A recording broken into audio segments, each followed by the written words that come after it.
Je voudrais d'abord m'excuser auprès de l'assistance et des participants, puisque il m'est impossible de me tenir debout plus de 3 minutes, même quand je m'appuie sur ma canne.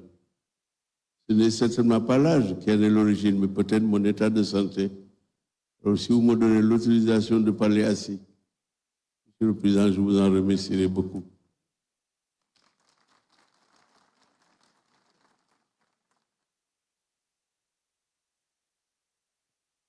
Monsieur le Président de la République,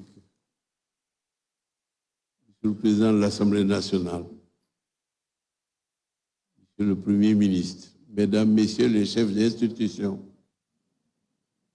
toutes autorités en vos rangs et grades, je vous salue avec respect et avec considération.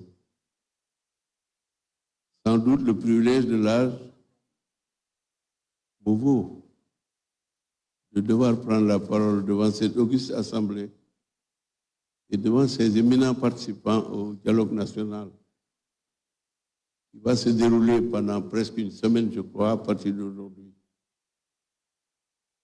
Monsieur le Président, merci de votre invitation que j'ai reçue avec fierté. J'ai tenu personnellement à venir répondre à cette invitation. Le parti politique auquel j'appartiens et qui est dirigé par l'honorable député Mbaye est représenté par lui-même et par d'autres camarades qui sont ici présents.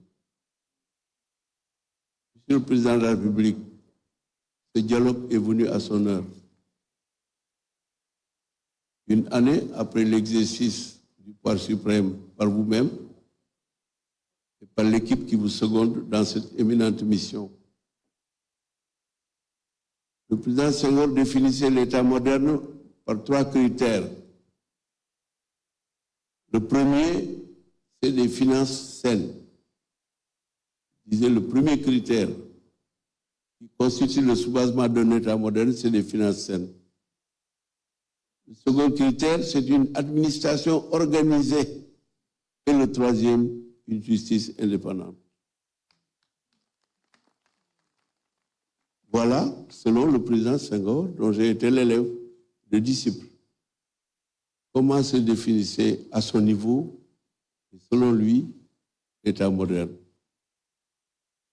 Les finances saines,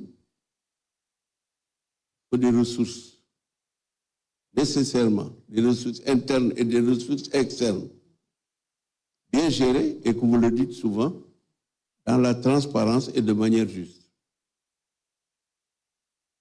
Une administration organisée, c'est une administration du développement qui permet un contact direct entre les administrateurs et les populations sous le contrôle, sous l'autorité, à travers des synthèses qui sont faites régulièrement, de manière que les outils du développement soient utilisés au mieux qu'il est possible, de manière à atteindre les populations dans leur recherche de bien-être, de santé, de salubrité, de sécurité et de rêve.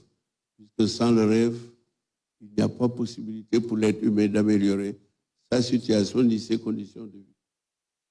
La justice indépendante, qui est la justice rendue au nom du peuple, pour le peuple et par le peuple. Je commence donc cette brève allocution par cette référence historique. Des efforts humains conduits à partir d'un programme précis, dans le cadre d'une volonté commune partagée pour sortir des ornières du sous-développement, parce que le sous-développement se définit par les difficultés inhérentes à la vie quotidienne, et il n'existe pas un seul pays au monde où il n'y ait pas de problème de développement. Parce que le développement est un exercice continu, à composantes multiples, par étapes régulières, mais il est porté aussi par des institutions de toute république ou de tout État, pour les empires et les royaumes, ensemble, la main dans la main, avec les 3 références que vous donnez souvent dans vos allocutions, Monsieur le Président de la République, c'est-à-dire la tolérance, la vision partagée, la solidarité et la volonté d'aller de l'avant par le partage des cœurs et des idées, des initiatives et des projets, et aussi par cette volonté commune de vivre ensemble dans un commun vouloir qui permette à chaque citoyen de bénéficier des droits et obligations qui sont les siennes, mais surtout, qui sont les siens, mais surtout, que chaque population soit consciente de ses devoirs, de ses obligations vis-à-vis de la communauté, respecter la loi, se soumettre à la loi, pour qu'ensemble, tout le monde, chacun, bénéficie justement des efforts et des résultats de ces efforts en matière de développement. Je vous remercie, Monsieur le Président de la République.